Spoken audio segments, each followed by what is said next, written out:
lot of challenges out there. And I think as a Marine Corps, we need to be ready to respond to all those challenges.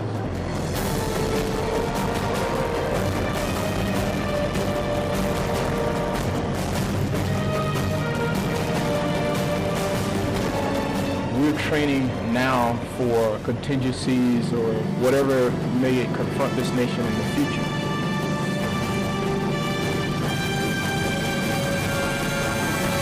When you are a nation that survives off the global commons, then you need a force like the United States Marine Corps.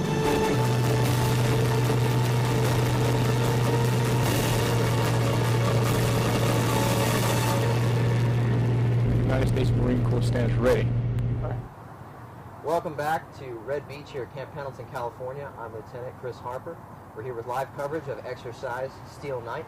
What we just witnessed was the Marines and sailors of 3rd Assault Amphibian Battalion and the Marines and sailors of 3rd Battalion, 1st Marines landed on Red Beach here at Camp Pendleton. Now they set up security and now they're moving on to their next objective. That means it's time for us to bring on our next guest. Colonel Scott Wirtz is an F-18 pilot and he's the Operations Officer, G3 of 1st Marine Division. Good morning, sir. Good morning. Welcome. Thanks. Thank you for taking the time to join us today. Absolutely. Well, what we just saw, I was just speaking with Lieutenant Colonel Howard Hall, who is the commanding officer of 3rd Assault Amphibian Battalion, and his Marines from Bravo Company just landed on the beach here, performed an amphibious landing, and are now establishing security around our position. Absolutely. This is the first phase of the final exercise of Steel Night. Could you just tell me, give me and the folks at home an idea of the overall purpose and mission of Steel Night? Sure.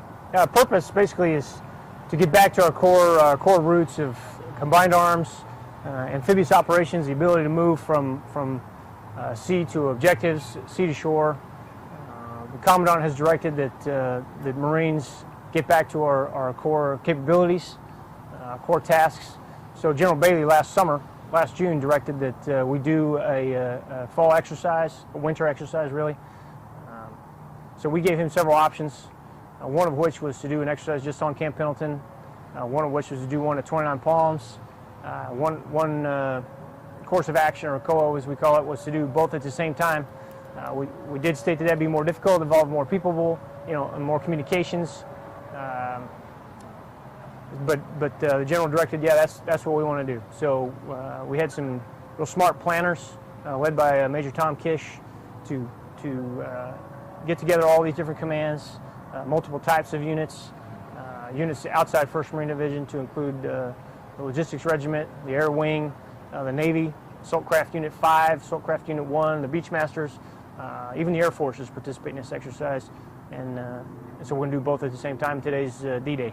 All right, sir. Well, you mentioned there's, of course, a lot of units involved in this. Now, can you just give us perspective on what falls under 1st Marine Division for this exercise? Can you tell us the types of units that are involved in this? Absolutely. For this exercise, we have a regimental landing team, which is RLT-1. The Marines who landed just now work directly for them. Colonel Baumgarten and RLT-1's commander. So he's got 3 battalions really working for him today. 1st Light Amphibian Reconnaissance. They're actually out on the LCACs right now. They'll be landing. 3-1, obviously the infantry battalion that landed. 2-5, 2nd Battalion, 5th Marine Regiment, actually works for 5th Marines, but they're going to work for RLT-1 today here. To include, we have some Singaporeans in those helicopters, 80 Singaporeans, so it's a coalition exercise. They're going to land in helicopters here at Camp Pendleton. Obviously, 1st Reconnaissance Battalion, so there's Recon Marines. They landed here and observed this shore already. And then at 29 Palms, we have 5th Marine Regiment, and then working with them, 3rd Marine Air Wing is both here and at 29 Palms. They've got an entire artillery regiment, both 1 battalion here and several at 29 Palms. The Logistics Regiment has units all over here supporting us here and at 29 Palms. Obviously, we have some instructors as well from 29 Palms. They work for the Training and Education Command, and they're also supporting this event. So we have multiple types of units.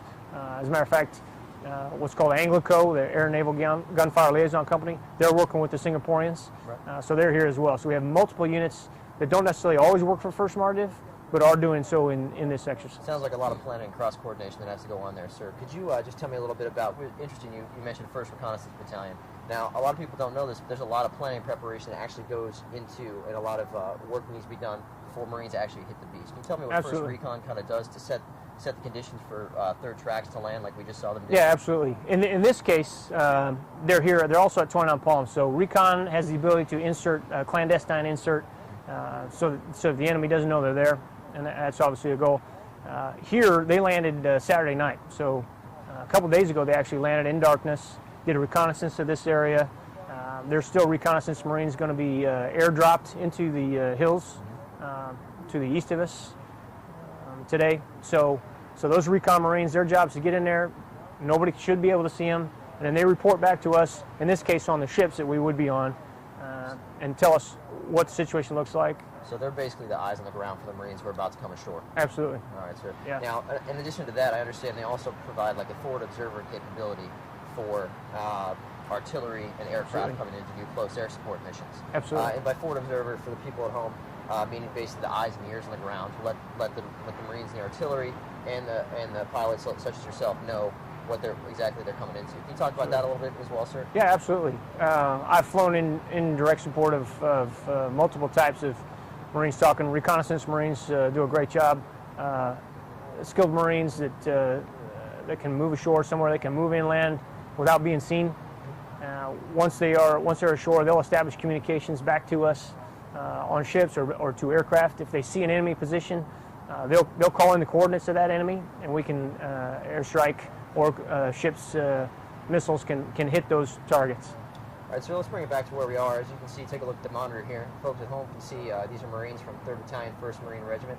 They came in on the AAVs from 3rd Assault Amphibian Battalion, Yeah. commanded by Lieutenant Colonel Howard Hall, who just spoke with us earlier.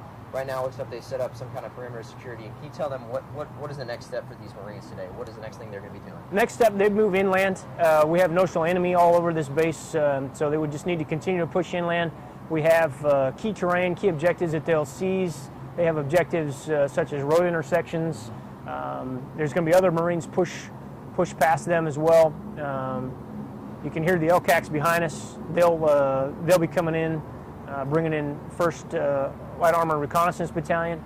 Those Marines are going to push to the Pendleton Airfield. Right. So we'll continue to just move inland, continue to fight the enemy, push him out of this base, and then ultimately push theoretically all the way inland to 29 Palms, although that's going on simultaneously. Sure. And now we talk about a notional enemy that's going on here. Now this is basically one big train exercises. So the Marines come in here. We'll be doing a bunch of different train exercises. Some will be conducting actual live fire against notional enemy, and others will be doing military operations and urban terrain training with blank fire. Is that correct? That's exactly right. Yes. So on this base, there are live fire ranges, and so the Marines will go to those. The Singaporeans that are involved, they'll be there as well. Additionally, we'll go into this base has several pretty nice facilities to allow training in buildings, basically urban terrain, a simulated city. So you can obviously those are difficult operations to do, so you need to train to that. So they have some ranges where you fire blanks, some ranges where you fire simunitions or something like rubber bullets. Obviously, they're not coming out that fast, but and then obviously live fire ranges where you're shooting targets with live rounds and artillery. Sir, and as you already mentioned, we can hear the LCACs going behind us. They're kind of growling in the distance there with their big propellers. We actually have Marines from 1st Light Armor Reconnaissance Battalion. They're going to be rolling off those LCACs here shortly, supplied by Assault Craft Unit 5. Here in a little bit, I'd like to cut to a report from Sergeant Ned Johnson on the operations of LCACs, or landing craft air cushions. Apparently, we're not going to be able to cut to that report. Anyway, we'll continue our discussion on actual LCAC operations, sir. I've been on one of those a couple times. I know you probably have as well in your long Marine Corps career. Can you just give the folks a preview of what they're going to see today as the LCACs come on the beach? And as you know, they're going to be landing directly behind us here, so it's going to be pretty loud. Yeah, exactly. We won't be able to talk while they're landing. They're big props and they're big engines. We can hear them from here. They're several miles offshore. They kick up a lot of dust, make a lot of noise. Assault Craft Unit 5 is based right here on Camp Pendleton, and they can lift vehicles ashore.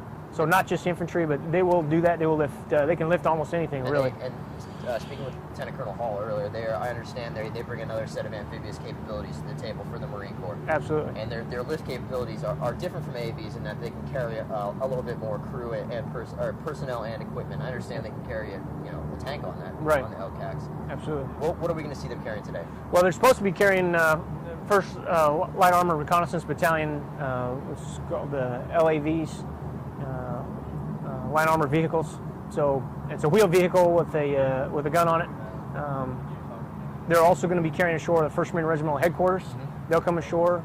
Some of their artillery will likely be coming ashore here today as well.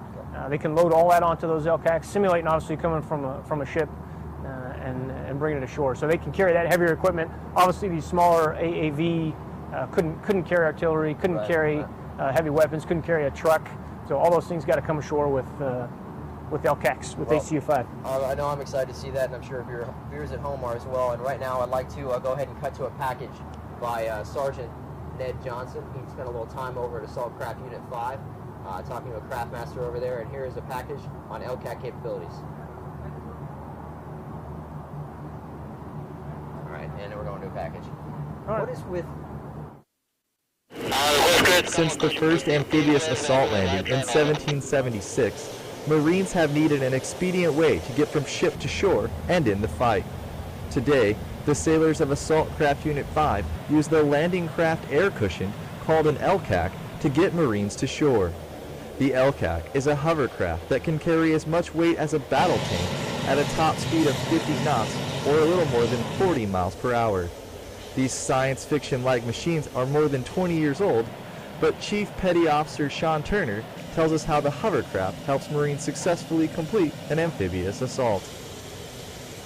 An LCU would actually try and go up to the beach, hits a sandbar, and now they're 50 yards from shore. We take a Marine from a nice dry well deck, put them all the way up onto a nice dry beach, and have them happy and dry when they go to the fight.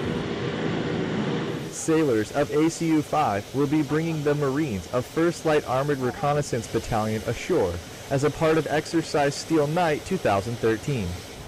Reporting from Camp Pendleton, California, I'm Sergeant Ned Johnson. And welcome back to Exercise Steel Night live at Red Beach. I'm still chatting here with Colonel Wirtz from the Division G3 Operations. Right now we're talking about LCAC operations. You saw that package from Sergeant Ned Johnson, who's over with ACU-5, sir. Can you tell us what we're going to see coming off these LCACs today, the mission of 1st Light Armored Reconnaissance Battalion? Sure. 1st LAR, Light Armored Reconnaissance Battalion, has the LAV, Light Armored Vehicles. They're going to land, move inland. 3-1, or the infantry from 3-1, has established a perimeter here. 1st LAR, on this base you have to actually drive under the highway because we'll go under Interstate 5. So in the real world, obviously you would land and fan out. On this base, because we have a major interstate highway on it, everyone has to get on a small dirt road, go under the highway, and then you can spread back out and do your tactical operations. Part of the exercise, we have to kind of play in the area where... Yes. And obviously the Marines do a good job of taking care of the environment here, and so that's part of our constraints. We operate inside of that. LAR is going to push ashore. They'll go through 3-1. They're going to press on to the Camp Pendleton airfield.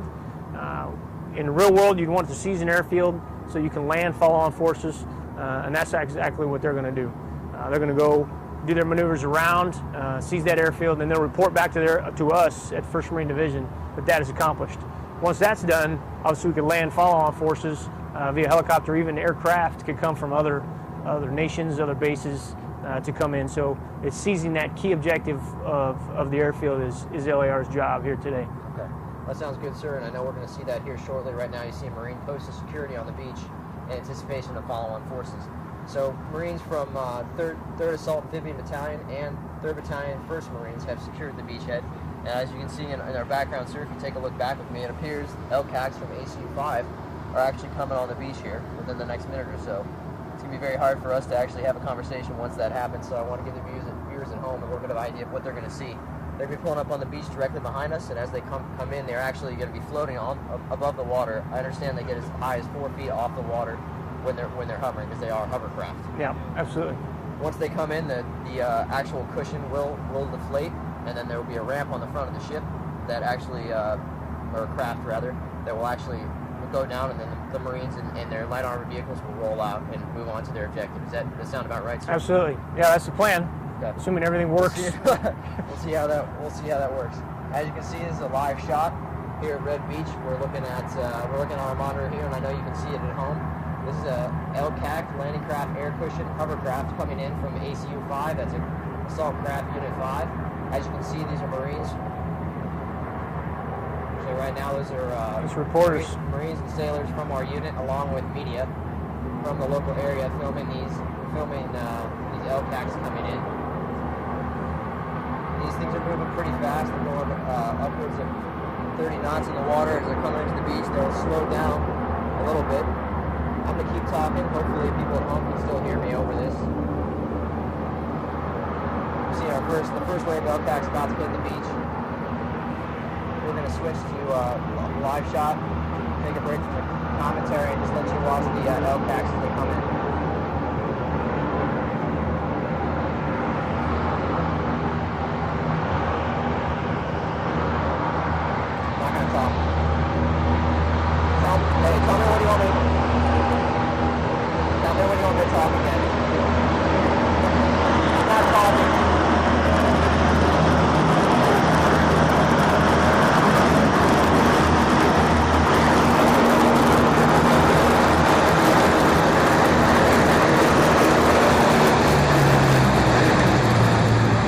Much farther than they came in before.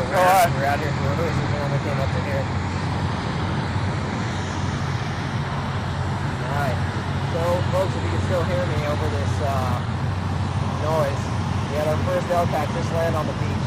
Now what's going to happen, the beachhead has been secured. This landing craft air cushion will now deflate the cushion from underneath the hovercraft. I just see kind of working myself or looking over here.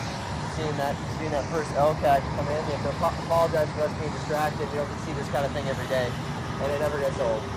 So as you're watching right now, the LCAC is deflating, and the ramp on the front of the craft will lower down, and Marines in light armored vehicles with 1st Light Armor Reconnaissance Battalion will roll out the front of the LCACs and continue on to their next objective. So as we're watching this, can you just give viewers at home an overview of what these LCACs bring to the fight as far as our amphibious capabilities? They bring a lot, because the LCAC brings the ability to bring heavier equipment ashore.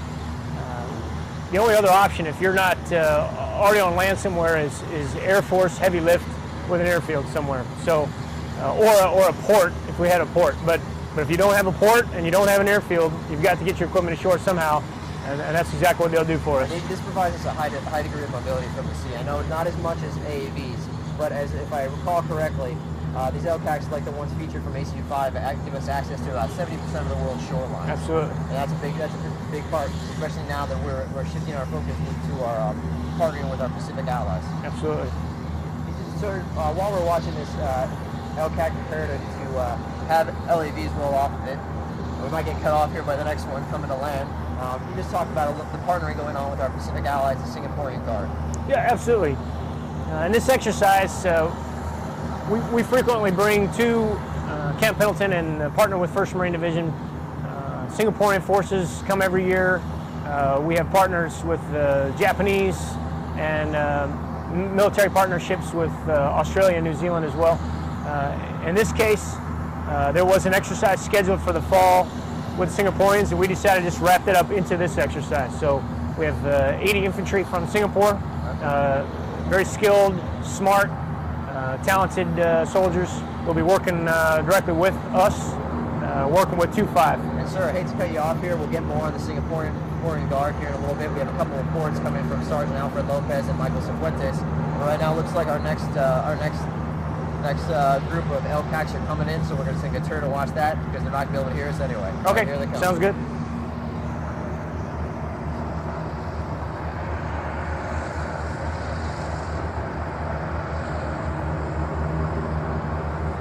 Folks, if you can actually still hear me watching on our webcast here, it looks like this next phase of the LCAC landing, the second wave are coming in, and we're getting very loud, and I doubt you can hear me anymore.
Yeah, that's the name of the single point exercise.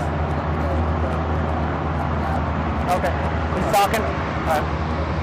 After that last one.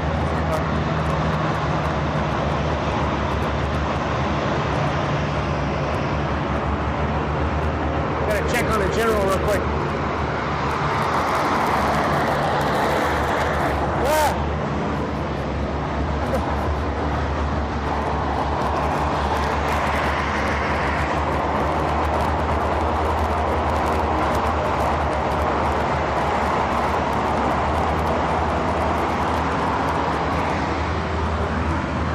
Am I still tied in? Still good?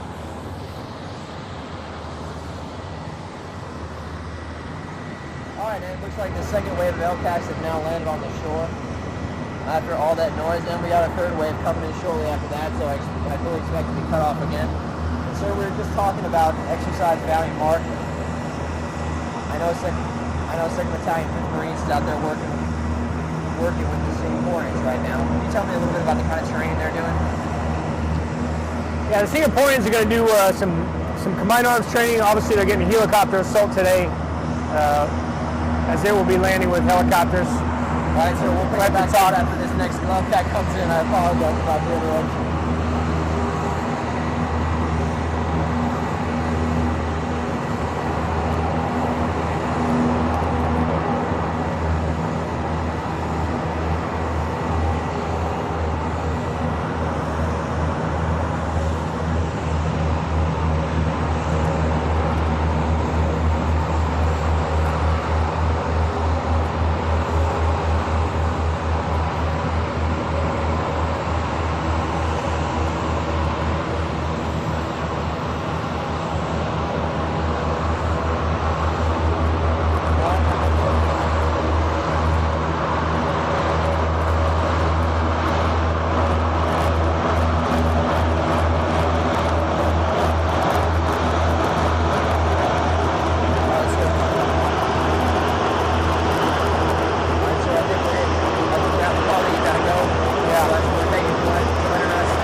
Ladies and gentlemen.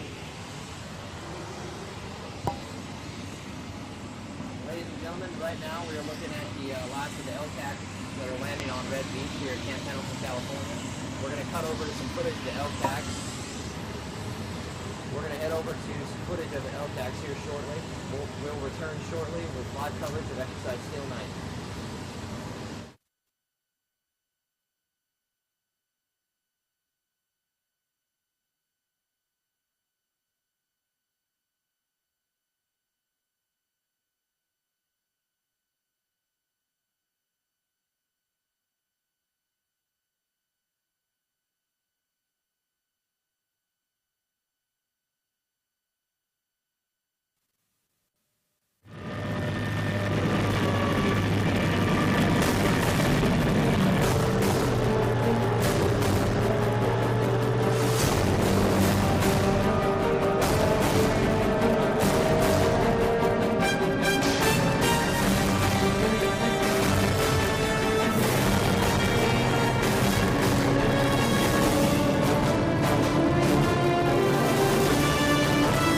A lot of challenges out there.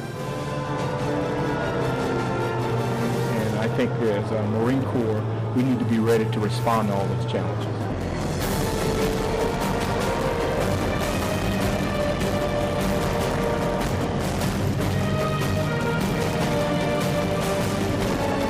We're training now for contingencies or whatever may confront this nation in the future.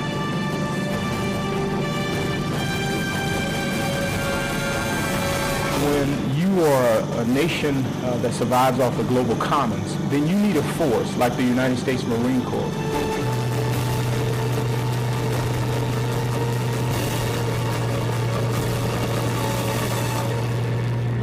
The United States Marine Corps stands ready.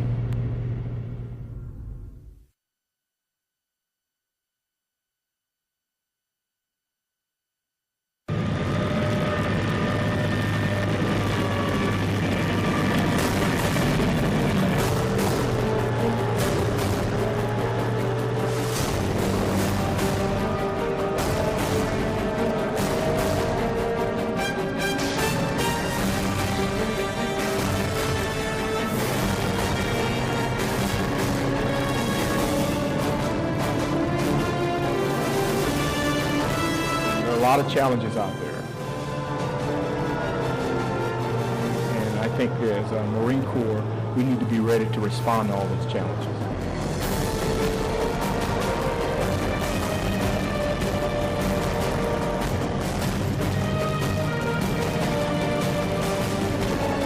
We're training now for contingencies or whatever may confront this nation in the future.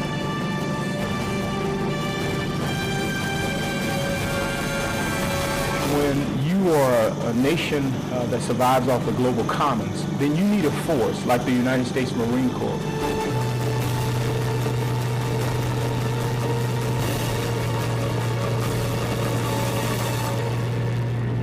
United States Marine Corps stands ready.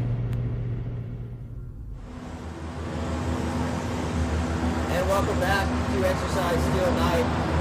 We're here at Red Beach, live on Camp Pendleton, California. Right now we're going to go over to a report by Sergeant Michael Cifuentes on Exercise Valiant March, partnering with local militaries in Kabul Province, Afghanistan.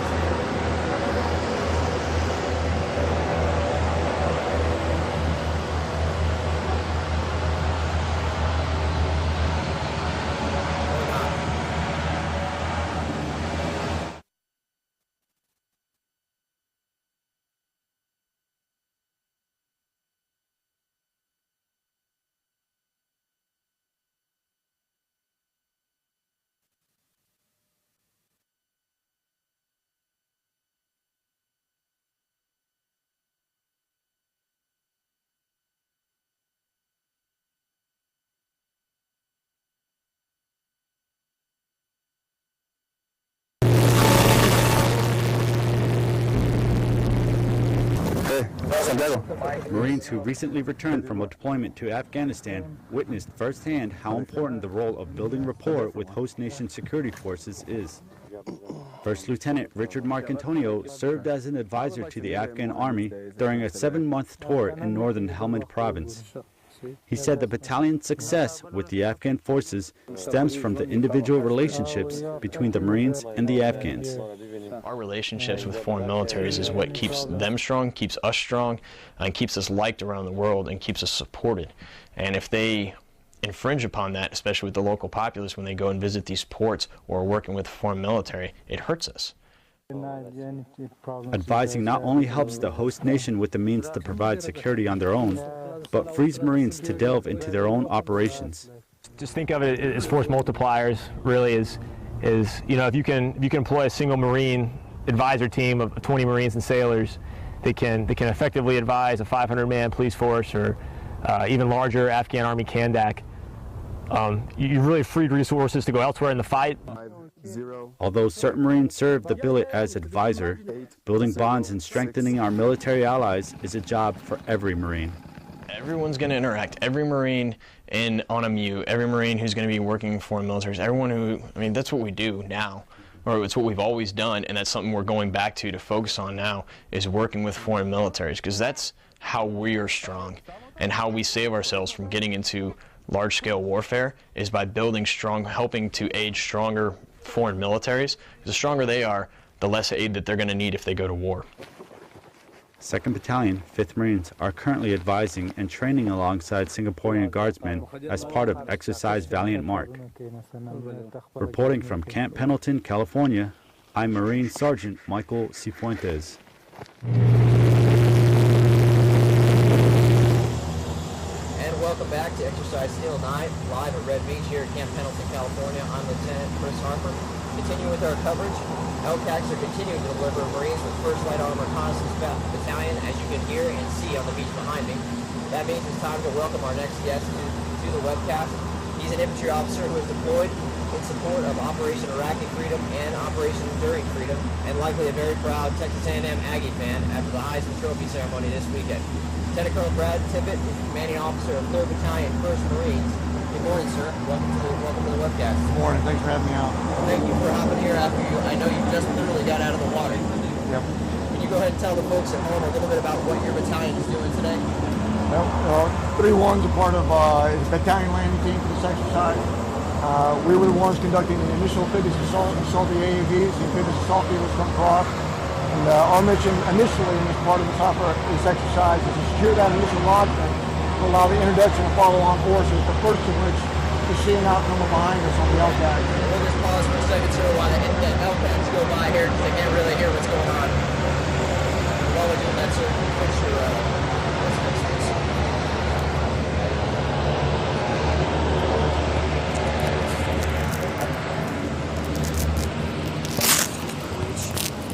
There we go. Good. Sorry if you're uncomfortable there, sir.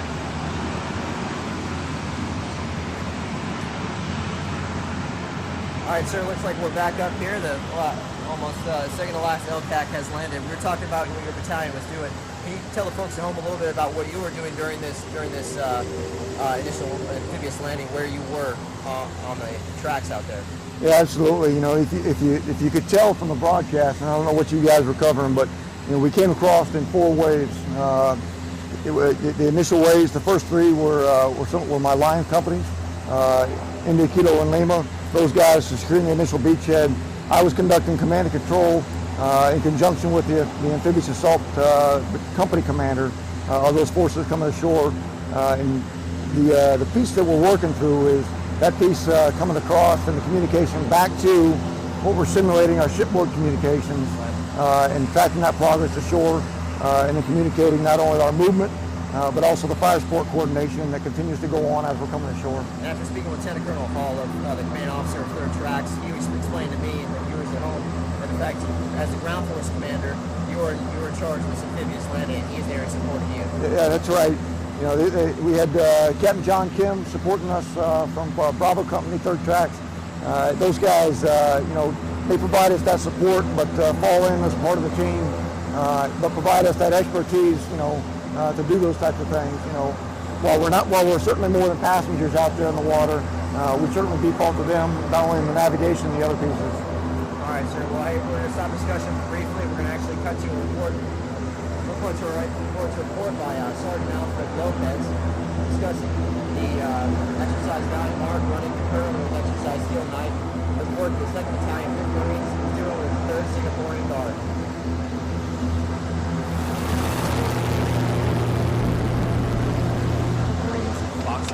Second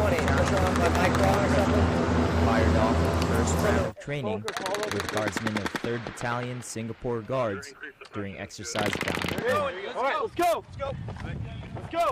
Partner force blasted through 3 days of live fire maneuver exercises and a heavy weapons familiarization range.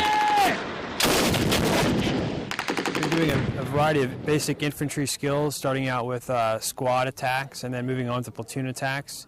And then today we did a live fire of some of our heavy machine guns because they don't have the opportunity to shoot in Singapore. So it's been basic, basic infantry skills, fire and movement, fire and maneuver. Singaporean guardsmen gained first-hand knowledge of employing the Marine Corps' Mark 19 automatic grenade launcher and M2 50 caliber machine gun. With guidance from Fox Company's Marines, the guardsmen were able to improve their basic fire and maneuver skills by taking advantage of Camp Pendleton's immense training grounds. We do conduct live firings. By and large, it's very similar. Just that the space here allows us to conduct a more complex maneuver, which gives soldiers more confidence in executing their drills.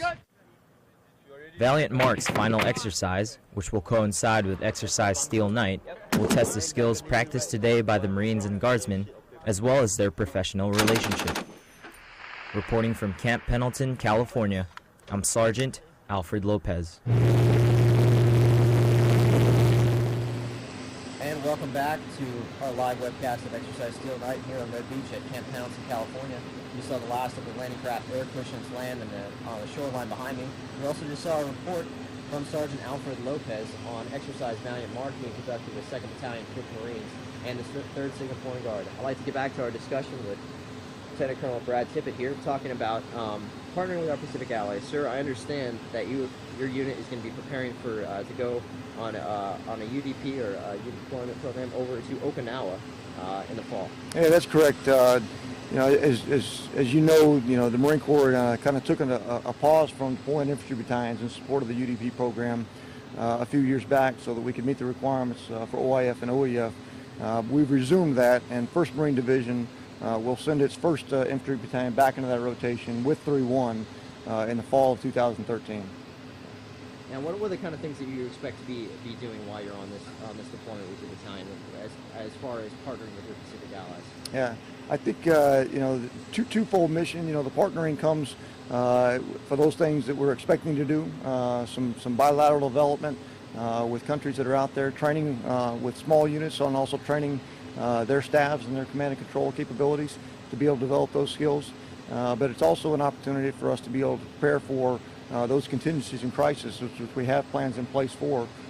So if those things are required, we've honed those skills not only as the Marine Corps, but with our partners that we're going to fight alongside in the event of those crises or contingencies.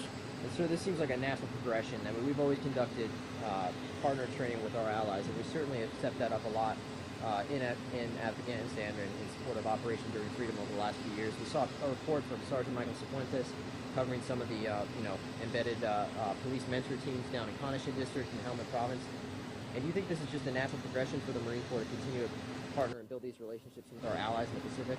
Yeah, I think it's something that is a continuation of what we've been doing for about 237 years. To tell you the truth, I mean, our history is ripe with examples of Marines at small unit levels partnering with other nations and solving their problem, helping them solve their problems, and building those relationships as a result of that. So while we saw some real pointed examples of that in Afghanistan and in Iraq with the Afghans and the Iraqis, what we're going to continue to see, I think, is just those things which the junior leaders in the Marine Corps are just good at. They do those things well. They have the skill set to be able to train other folks and to be able to learn from them as well. And for whatever it is, that special thing that Marines have, they get along well with those folks. So it's a good thing. That's good. Great insight on that, sir. Now, if you can look at the monitor over here, we're going to turn the discussion back to the light armored vehicles that are currently rolling by our position here. Try to describe for the folks at home what exactly is going on, and really at what point your battalion comes into the interaction with 1st Light Armor Reconnaissance Battalion. Okay. Yeah, in the layout of this exercise right now, what's going on now is this LAV company is in support of 1st Marine Division. We have established a lodgment to allow their introduction so that they can go to the 1st Division objective and secure that objective. But they can't do that on their own. As you know, those LCACs can't come ashore without some level of security. So off camera are the Marines of 3-1 providing that security for these Marines from Charlie Company 1st LAR to be able to consolidate their forces and then move out in just a great capability with not only a great deal of speed and maneuverability, but also firepower to get quickly to that 1st Division objective. Now it looks like there's still Marines that are of course posted security on the beach from your battalion and from 3rd Assault Amphibian Battalion. Now they're pressed farther up, and I understand they're going to be conducting something called a forward passage of lines. Can you explain what that is for our viewers? Yeah, that's correct. As LAR kind of comes into our fold, if you think of kind of a half circle that we've got formed around with the beach at our back right now, LAR will be in that fold. But to get them out, it requires a pretty good amount of coordination so that we ensure not only that that the folks who are on our defensive perimeter know they're coming, but in turn that we transition fire support to them when they get outside of that. And then eventually they'll exit our battle space and we'll control their own fires and their own maneuver, etc. But they effectively have to come through our lines into our battle space forward of us. So there's a lot of deconfliction to make sure that what they do is not only safe, but we provide them support as the battle space owner while they're passing. All right, sir. Now your unit as the battalion landing team 3-1, you kicked off this exercise the first day, D-Day of Exercise Steel Night 2013. What we're seeing now is we're getting towards the end of the first phase of the exercise here. Now that you've established security on the beach, you've pressed a little bit forward and established more perimeter security with 3rd Assault Amphibian Battalion, are preparing to conduct a forward passive line, which I know you'll be doing here shortly, right as soon as you hop off the air with me. What's next for your battalion as far as this exercise goes? What's your objective for the rest of the week here?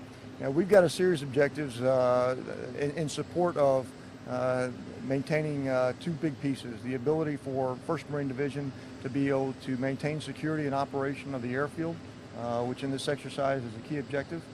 It'll allow the introduction of a whole lot more follow-on forces via strategic lift and those types of things in this scenario. But we're also providing conducting offensive operations to defeat the enemy and secure the ability for Regimental Combat Team 5 to proceed on inland to follow on objectives hundreds of miles inland. So, we're going to conduct offensive operations to do those pieces, so that really enabling two different types of forces. One, those that are going to secure the airfield, and two, those that are going to go on further inland. And that's the securing the airfield will be 1st Light Armored Reconnaissance Battalion, Correct. and then the Regimental Combat Team 5 will be pressing forward with their own 3 infantry battalions up there, artillery and close air support as well at the Marine Corps Air Ground Combat Center in 29 Palms. That's right. Yep. Okay. That's what's going on inland, but I'd like to know, sir, more specific, what kind of training events will your battalion be doing? I know we're obviously fighting a notional enemy this week, right? But what types of things are you doing? I understand there'll be live fire training on one Absolutely. of the many ranges, on several of the many ranges on Camp Pendleton. But what other kind of training will they be conducting? As a part of the scenario, kind of what we got the opportunity to do is integrate not only the scenario in the training we're doing. We see with the amphibious assault vehicles, which is a special skill set to be able to develop. But we'll also do dismounted operations, both offensive, both attacks on fortified positions as well as movement to contact, and then transition to defensive operations in a dismounted setting. From there, what we've had the opportunity to do and do some pretty good coordination with the division and the folks here at Camp Pendleton to be able to integrate those defensive positions into live fire operations in a kind of a seamless transition. So my Marines will come out of their defensive positions, patrol into a live fire attack, and then transition back into the defensive position. Focusing right now on squad reinforced level attacks, that basic building block for the infantry battalion, get based off where we were at in our progression, our development cycle.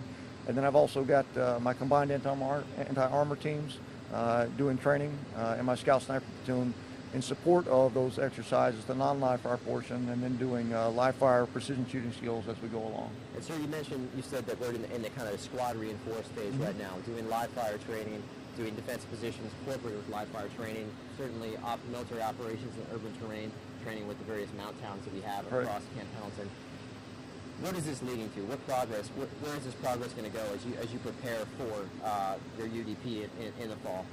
Yeah, where we're at right now, we've got a great opportunity to have some depth, some time to be able to prepare for the next deployment, which is a great thing. So we're taking those opportunities to train to those basic skill sets. But as we come back off of, this battalion did a deployment to Afghanistan in 2010, then they did the MU, having recently deployed in June of this year. We'll go to UDP, but the reality, some of those skill sets that we've had down pretty well about 10 years ago have atrophied. So we're taking the time from the ground level, from the fire team level, from the squad level, and on up to integrate those high-end offensive and defensive skills that have kind of really atrophied a little bit. We'll start with those small unit levels and then work our way up. We're scheduled to participate in the integrated training exercise up to 29 Palms. That'll be in May this year, and then follow on with the trip up to the Mountain Warfare Training Center in Bridgeport. And as we progress through there, what we'll see there at ITX is we'll have moved from squad level tactics now in those reinforced positions all the way up to company and battalion level operations by May of next year, and then kind of finalize that stuff in June of this year. Well, I'm sure we'll be, if not made into my Marines, will be providing coverage for you over there at the Hopefully. ITX. I don't know if I'm cruel enough to send anybody up to Bridgeport Mountain Warfare training with you. Please with you up there. It's the summertime. You'll be good. Okay. Well, we'll see. I don't know, sir. I think it might still be cold for some reason. Miserable either way. But I'll keep that in mind. What I would like to talk about is, some of the training that you think you would like to do with while you're on UDP when you're working with these specific allies. What kind of stuff do you see yourself actually working with them on? Like what kind of training environment? Considering they're on the other side of the world, it's much different than our region here. Right. I think it offers a couple great opportunities. One, the geography and the topography that we find in some of those countries is a tremendous opportunity for our Marines to train in. The jungle warfare settings that are prevalent in a lot of the Pacific nations, which is something we don't get the opportunity to do here. We have some of those training centers that we're working on improving there on Okinawa, but certainly those exist in our partner nations as well. But some of the other pieces that are unique is the ability for us to be able to integrate our amphibious skill sets, in everywhere we go, because every one of those countries, amphibious operations are a ripe training ground. They're a ripe training ground for those because obviously they're surrounded by water. And we obviously have a ripe training ground here as well, sir. As you can can see, we got our LCACs pulling a 180 and heading back out to shore. It's causing a lot of noise, a lot of blowback of water, wind, and sand. Coming back on our Marines on the beach here. I don't know if you can still hear the audio, but I'm going to try to describe the scene for you. These hovercraft actually can lift up, perform a 180 without moving back to the floor, and right back out after dropping their cargo on the beach. It's pretty incredible capability. Yeah, it really is. I mean, that's one of the best things the Navy's been able to do over a period of time is that integration with us to be able to make those ship-to-shore movements in a rapid fashion. That type of technology is good, but we got to continue to integrate that stuff with the Navy so that those skills don't atrophy as well. And we're going to take a quick pause here as the LCACs turn around and head back out to sea. We're going to continue our coverage live at Steel Night here in a few minutes.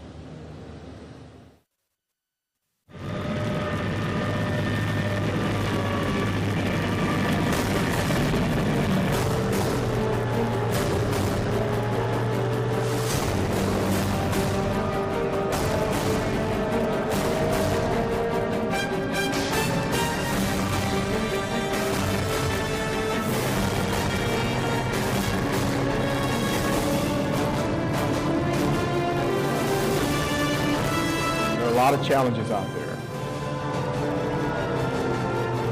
and I think as a Marine Corps, we need to be ready to respond to all these challenges.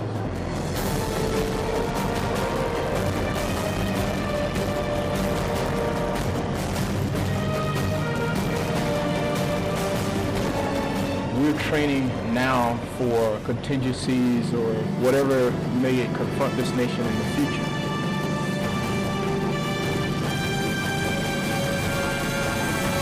When you are a nation that survives off the global commons, then you need a force like the United States Marine Corps.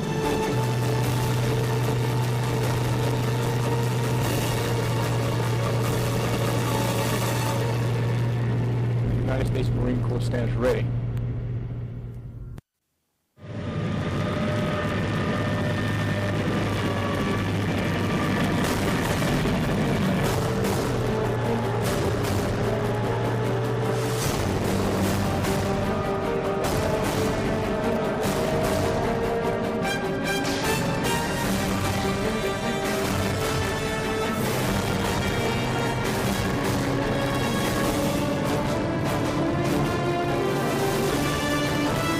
A lot of challenges out there, and I think as a Marine Corps, we need to be ready to respond to all those challenges.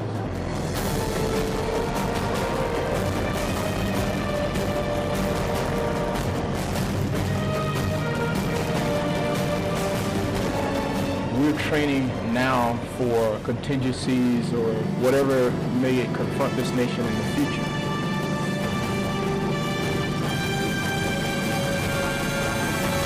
When you are a nation that survives off the global commons, then you need a force like the United States Marine Corps.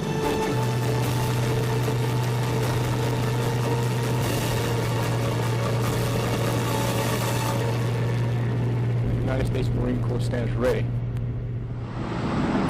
Welcome back to Red Beach here at Camp Pendleton, California.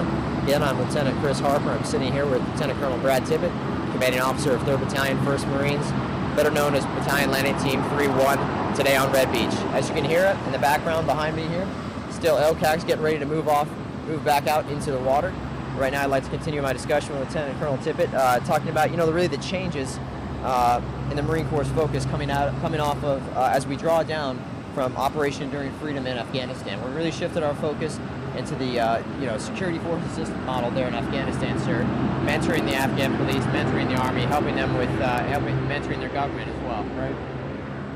And now we're shifting to back to this amphibious routes is a key word you hear a lot around the Marine Corps. And a lot of these Marines, I know myself and you as well, sir, if I may speak for you, you're used to ground pound in the desert, and we haven't been on in the water for a while. So this must be a refreshing experience for you. Yeah, it's good for me, and it's good for the Marines. The great thing about the Marines at 3-1 right now, having gotten back off the 11th Marine Expeditionary Unit back in June, a lot of those guys are not as novice as some folks, even like myself, who hadn't spent time on a boat since 1998. So it is a great experience. You know, to be able to go back and do these things. You know, and the amphibious aspect is one aspect of our expeditionary capabilities. You know, it's a way to get there. It's a mobile capability, and it's a ready capability. So I think it's something we got to continue to work and hone. Pull back on some of those things that we used to be good at in the past. Integrate some of the latest technologies so we can stay relevant in this type of operation. It looks like we're doing pretty good getting up on the right foot here, getting back to those amphibious routes with this exercise. Our viewers at home here can see LCAC heading back out to sea. It's really an impressive display what these machines can do, and you know, even more importantly, what the sailors on there piloting these machines are capable of. Looks like we've dropped off the first light armor reconnaissance battalion Marines and sailors. As you can see right now, an LCAC is literally lifting up and hovering off the ground, pulling a 180, and will be speeding out to sea via its propellers on the back of the craft. We're going to pause as you can't hear anything anyway now.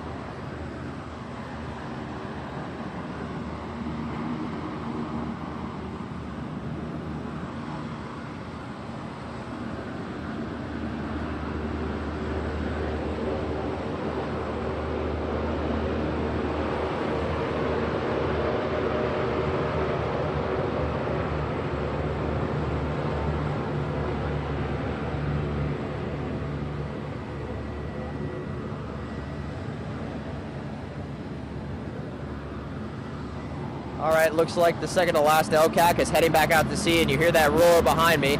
The last one is about to lift off from the shore. Let's go to that.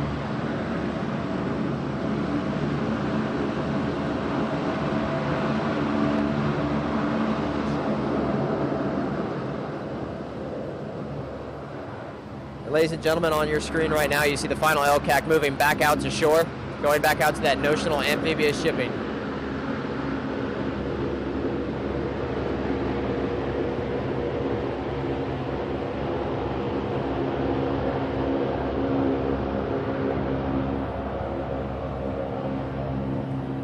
And now you're seeing a view of an AAV with 3rd Assault Amphibian Battalion right there.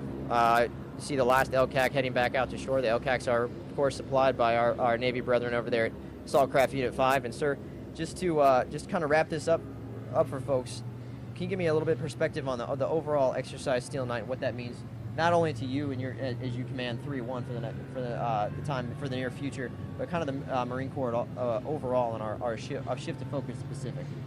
Yeah, I think it's kind of that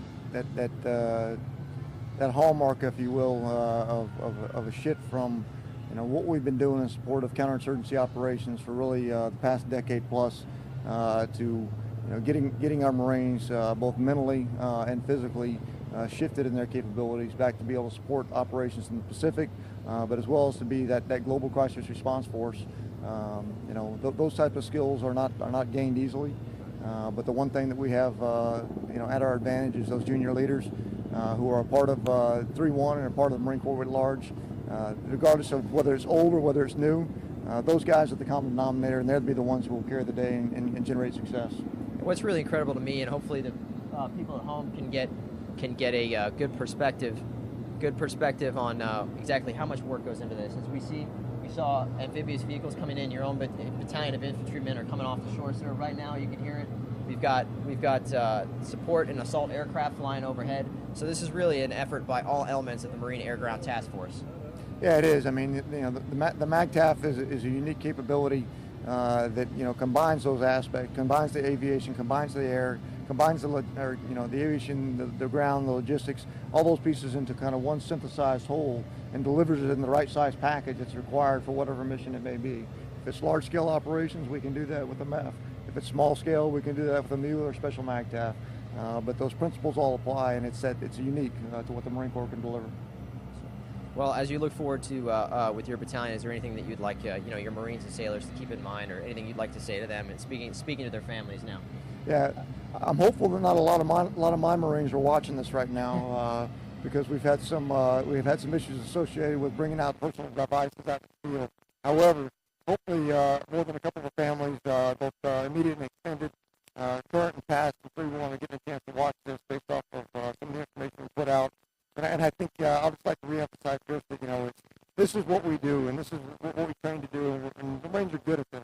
You know, we can get this down, but really, you know, that platform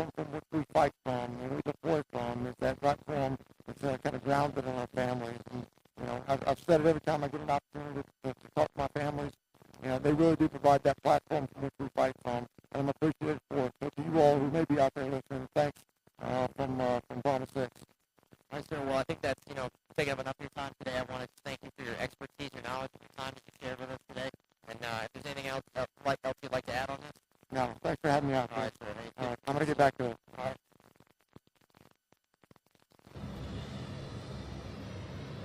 All right, and as we're waiting, ladies and gentlemen, we're waiting here for the final LCAC to exit over to the beach. Looks like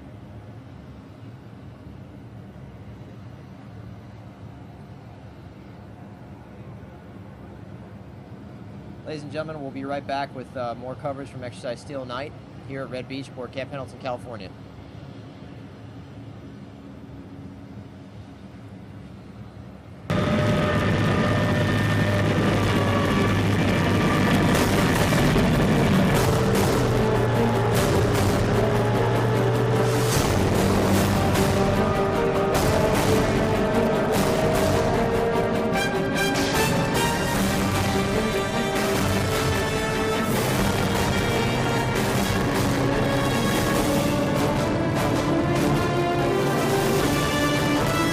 A lot of challenges out there,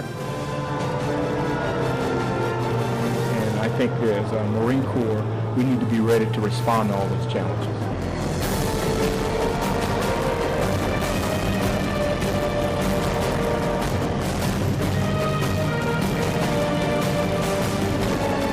We're training now for contingencies or whatever may confront this nation in the future.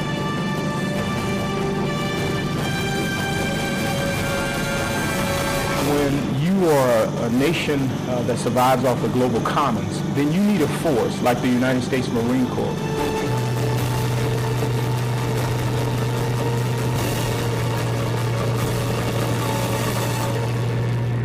The United States Marine Corps stands ready.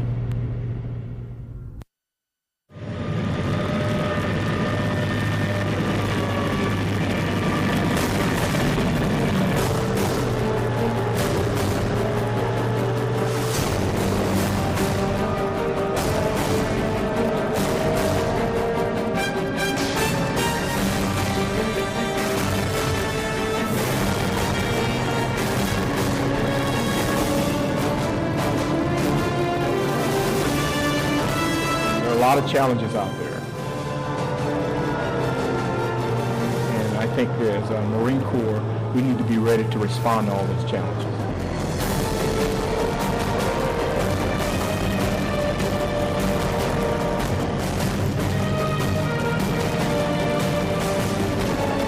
We're training now for contingencies or whatever may confront this nation in the future.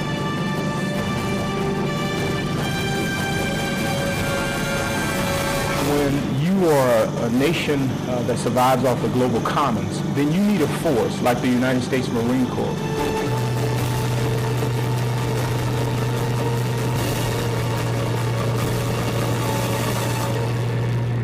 The United States Marine Corps stands ready.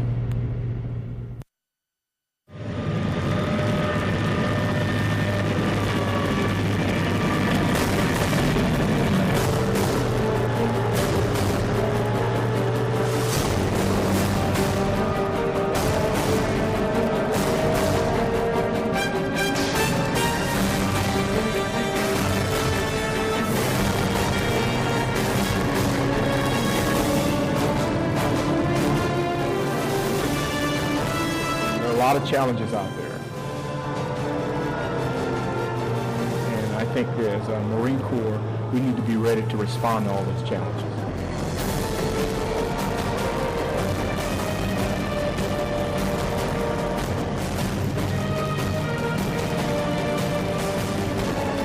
We're training now for contingencies or whatever may confront this nation in the future.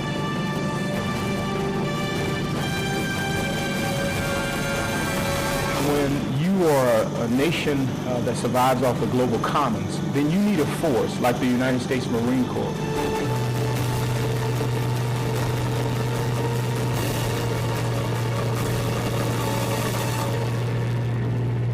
States Marine Corps stands ready.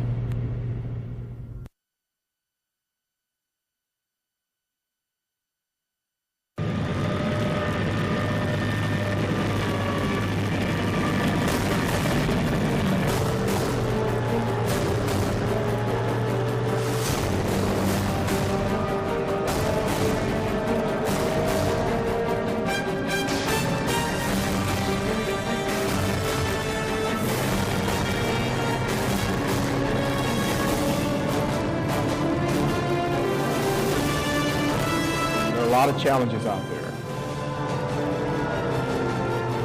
and I think as a Marine Corps we need to be ready to respond to all those challenges.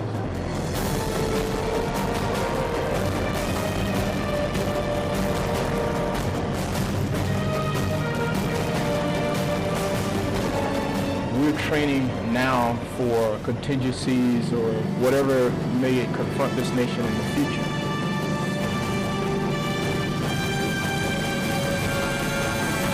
When you are a nation that survives off the global commons, then you need a force like the United States Marine Corps.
When the Marines need to take a beach, the amphibious assault vehicle gets them there. Second Lieutenant Connor Murphy commands a platoon of AAVs. He understands the capabilities it brings to the fight. So we can establish a foothold on the beach. Each AAV has a .50 caliber machine gun and a Mark 19 fully automatic grenade launcher. It allows us to create a great deal of suppression on the enemy, create a good standoff distance, and allow the infantry to assault through the objective on the beach. Introduced in the 1970s, the AAV remains the key component of the Corps' amphibious strategy. It can move more than 20 Marines in their gear. It has several advantages over other troop transports, like helicopters and hovercrafts. We're able to splash in less than favorable conditions. With air assets, they're usually looking at a very narrow scope for the kind of weather that they can launch in. So that allows commanders greater flexibility in planning an amphibious operation. After landing on the beach, the vehicle can travel up to 200 miles without refueling, giving the infantry the firepower and the mobility they need to succeed in combat. Reporting from Camp Pendleton, California, I'm Marine Sergeant Jacob Harlan.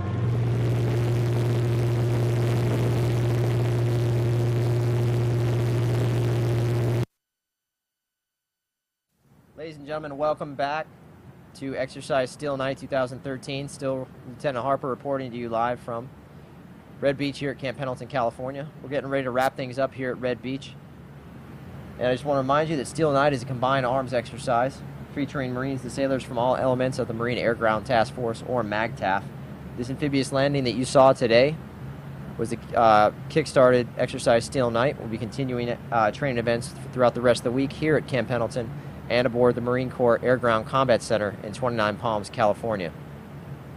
For more information on Exercise Steel Night and reports from our combat correspondents, be sure to check out the 1st Marine Division Facebook page at www.facebook.com/1st Marine Division. We'd also like to extend a special thank you to our friends at Encompass Digital Media and Defense Video and Imagery Distribution System, or DIVIDS, for hosting this webcast. You can find video and imagery from across the Department of Defense at www.dividshub.net. Now from Camp Pendleton, California, I'm Lieutenant Chris Harper again with 1st Marine Division Public Affairs.